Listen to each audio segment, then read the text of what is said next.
Good morning to everyone. Today I am going to discuss analogy in CSS 1. What do you mean by analogy? An analogy is a similarity. Verbal analogy shows something similar between two apparently dissimilar or different words. They provide excellent training in seeing relationship between concepts. They are used in many standardized tests. I will explain an example you will understand better. Aspirin is to headache as nab is to fat is.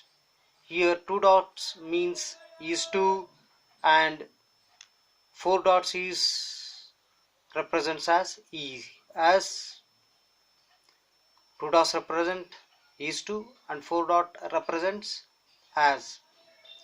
Aspirin is to headache as nab is to fatigue. The relationship between aspirin and headache is same as the relationship between nap and fatigue.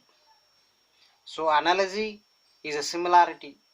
Verbal analogy shows something similar between two apparently dissimilar or different words. Now another example. Eyelids is to eyes as lips is to teeth. The relationship between eyelids and eyes is the same as the relationship between lips and teeth. In exams, you may get a question as elbow is to arm as knee is to dash. Elbow is to arm as knee is to dash. And they'll give options as A walking, B finger, 3 leg, that is C, D is nose. So you have to be carefully go through these four options and you have to select any one. And the answer would be leg. That is the relationship between elbow and arm is the same as the relation between knee and leg. And next one is car is to road as train is to dash. Options are A track, option B vehicle, option C fast, option D wheel.